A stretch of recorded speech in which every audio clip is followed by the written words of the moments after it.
Hey everybody, so I guess this is technically ESVN episode 18 plus OT. I was kind of planning on skipping this episode because I'm on vacation. As you might be able to see, I'm like sans most of my makeup, a little sunburned. You can see that, right? But I'm going to be back next week, and I think Bradley might have mentioned this on the Majority Report, but we're going to do a mega episode on Thursday. So that's ESVN regular episode plus OT. But I just felt that I could not comment on what's going on with Damar Hamlin, and I know that pretty much everybody has commented on it at this point. But there have been some updates, and I'll give those to you guys and then kind of get into my initial reaction when it happened. But there have been, thankfully, some positive updates on Damar Hamlin's condition. A doctor said that he's awake. He was able to respond to them to a degree with via writing. So that's quite encouraging. He has some level of neurological function. He's still listed in critical condition. But the outpouring of support for him on the bright side, I mean, I know that's like a horrible way to look at things, but the only bright spot of this has been the fact that Bills fans, NFL fans in general, there was an outpouring of support, essentially, and his nonprofit has, or his foundation, it's like over $7 million at this point. They've been able to raise, and it's been 225,000 people have donated, according to the GoFundMe, I believe. So it's just been incredible, the show of support, and that's the kind of positive takeaway. Those two things: the fact that he has neurological function at this point, he's still in critical condition, but that he was able to respond, and the fact that people have rallied around him to such a degree and have supported his foundation, which provides toys for children. And I think he started it in the pandemic. And that is just a worthy cause, and I'm glad people have shown support for him. Now here's my general reaction. Like, I was getting ready for my flight the next day. I was tuning into the game, was only going to tune in for the first half because I had to go to sleep early. And your initial reaction when you watch something like that is, oh, there's an injury. Oh my God. Wait, what? He stands up, he collapses, they go to break, they show Josh Allen, Stephon Diggs, other players on the Buffalo Bills, tears streaming down their face. There's an ambulance on the field. You hear that CPR had to be performed for 10 minutes. And they cut to an ESPN panel, and Adam Schefter's sitting there. And the only person who seems to show any humanity at the beginning of this is Booger McFarland, of course, former player. And he's on the verge of tears. And eventually ESPN did start to say, oh, well, there's no way that this game can be played anymore. There's no way that this game could possibly be played anymore. And I know that that's going to be the way that they want their coverage to be remembered, but that's not how it started off. Outside of Booger McFarland, the commentary, particularly from Adam Schefter on that panel, was, this is horrible. And I don't know how players are going to be able to resume play after what they've just seen. Cut to Booger McFarland making some sort of, more conscientious and heartfelt point. Adam Schefter, it's just going to be very difficult for the players to resume play at this point. That, paired with the fact that the NFL's initial reaction was, let's give them a 5-minute break after witnessing one of their brothers, at least on the Buffalo Bills end, undergo a cardiac arrest and potentially die. At this point, it was up in the air whether he lives or dies. Give them 5 minutes and then they come back. And thankfully, because coaches, players, I mean, this is why we love the sport, right? There are a lot of people asking, like, how can you keep watching this? And look, between this and the Tua concussion, you have a point, right? I totally get it. The only reason I come back is because I love the players and I love the coaches and I love that community. And they're the ones that rallied together and said, no, NFL, absolutely not. Absolutely not. You saw players coming together. I mean, Burrow and like the faces of their teams, Burrow and Allen, they have a friendship. I believe they both go to not Carson Palmer, but his brother, Jordan Palmer's quarterback school. And you know, I heard Josh Allen talking about the respect he has for him, essentially. But you saw them talking. You saw Sean McDermott and Zach Taylor talking. The players came together and they made a decision and they stood against the NFL. Don't get it twisted. The NFL and ESPN, who wanted play to resume. They had ad money on the line. There were standings that were up in the air, and they wanted play to resume. 5-minute break, Adam Schefter saying, well, this is going to be really difficult for them to resume play. And they said no. That was an expression of solidarity by Bills and Bengals players and staff against two corporate behemoths that wanted to essentially force them to play under insane emotional distress. And it's just another example of why the NFL players need stronger support from the fan bases that just want them to go out there and rack up fantasy points or win for their football team. There needs to be broad-based support for their player safety. Because while the NFL preaches player safety, what they want is for them to get back on the field and perform. Perform for the masses. 5 minutes after one of their brethren might have died on the field and they didn't know. So that's my reaction to it. And I'm just like so thankful to get these updates that he's at least responsive. But don't let Damar Hamlin become a mascot for the NFL. Like, remember what their initial reaction was. Remember what ESPN's initial reaction was outside of Booger McFarland, who eventually said, NFL, cancel this game. He said it.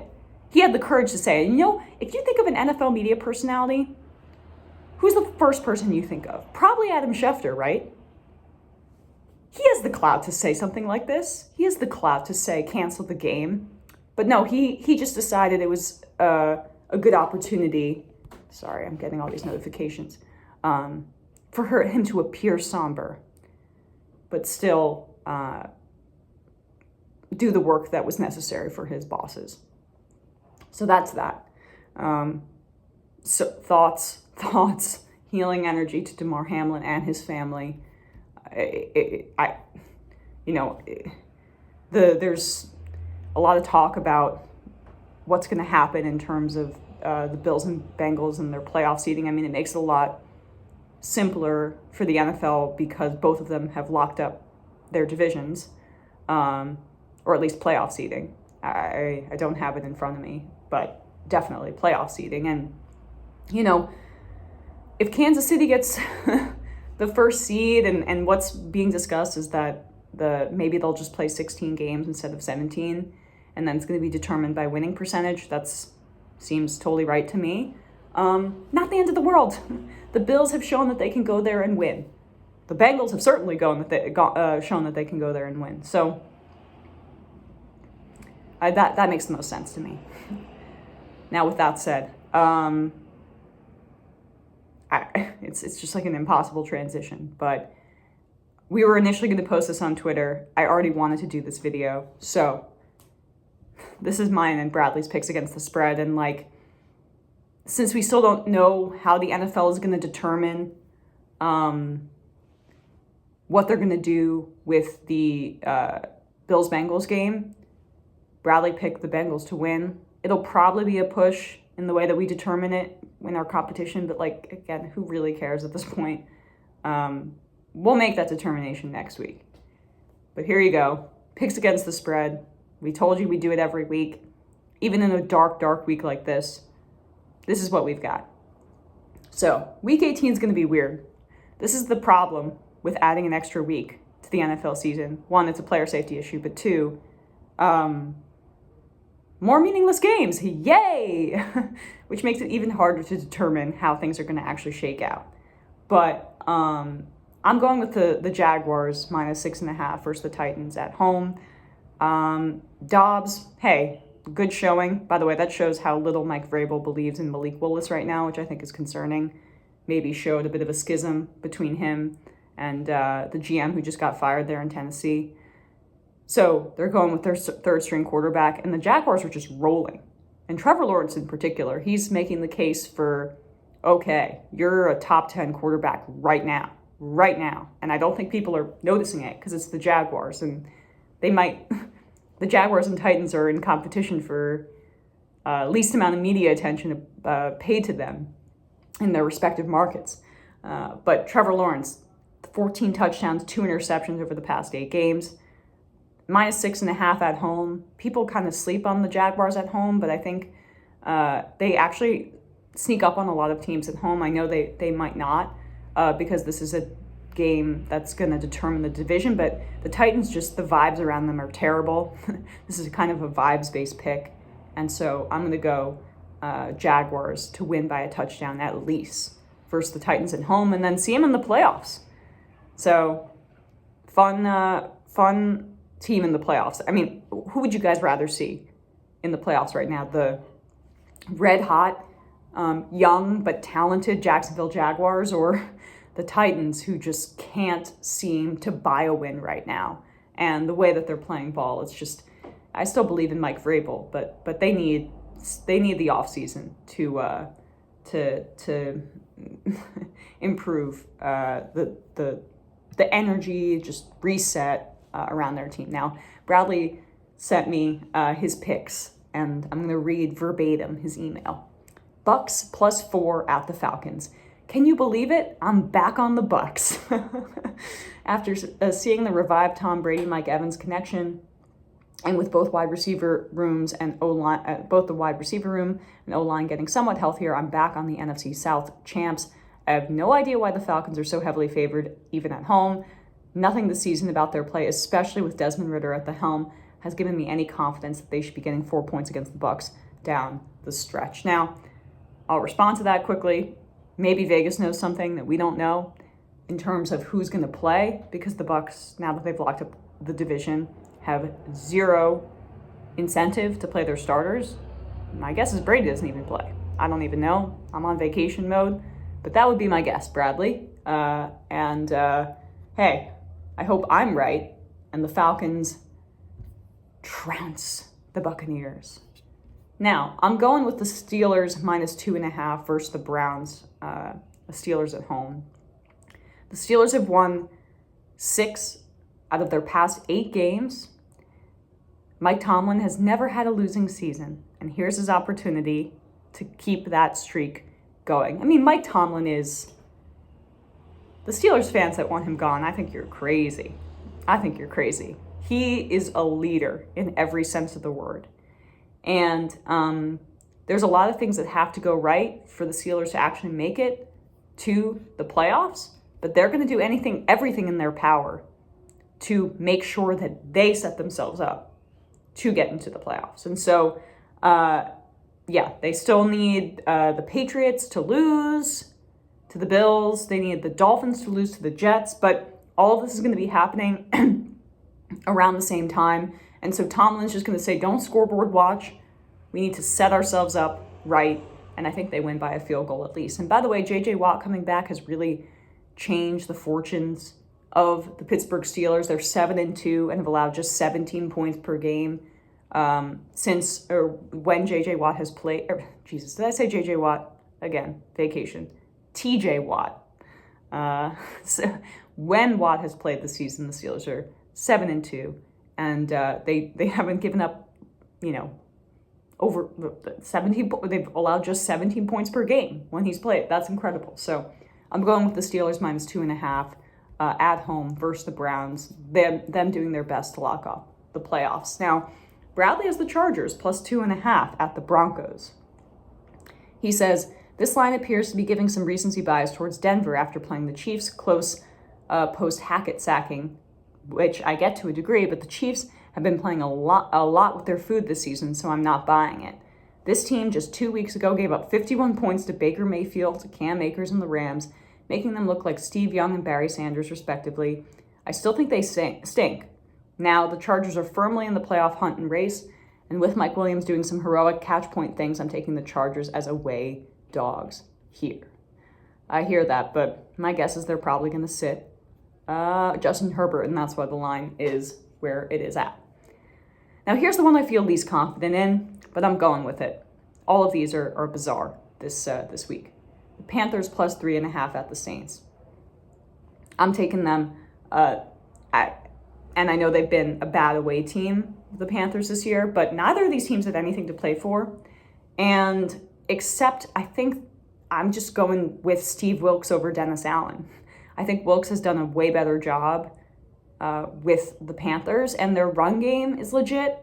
And Sam Darnold's actually playing pretty well. He has something to play for. Steve Wilks wants to play himself into a job. They're a younger defense on that side of on the Panthers, and I think the younger legs are going to have more of an advantage, at least to keep it within a field goal versus the Saints. So I am going with the Panthers plus 3.5 at the Saints. Now here is Bradley's final pick. Packers minus 4.5, hosting the Lions. He's back on the Packers, baby, he says. If the offensive line is healthy enough, if these wide receivers can hold on to the ball enough, and if the consistently excellent run game of Aaron Jones and A.J. Dillon shows up, Aaron Rodgers will do the rest. The Lions' D has been playing better thanks to great performances from young studs Aiden Hutchinson and James Houston, but their linebacking core leaves something to be desired. Rodgers might put them in hell for 4 quarters and call it a day. 4.5 is a lot to me, but I do agree with Bradley that I think the Packers are going to win and then they'll be in the playoffs. They just have to win and they'll be in. It's really an incredible turnaround. And then, maybe Aaron Rodgers plays a little bit less conservatively once it's a single elimination setting.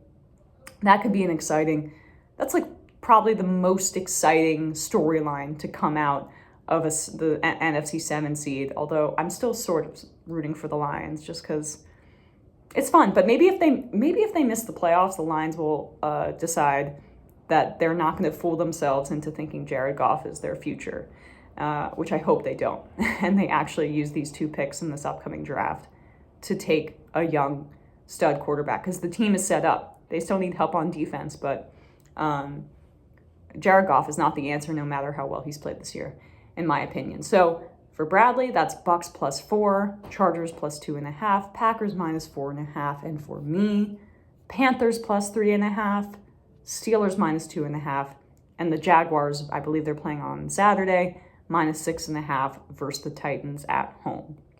All right, guys, me checking in from vacation. Look, I got vacation hair. I mean, the humidity is, it's not a friend.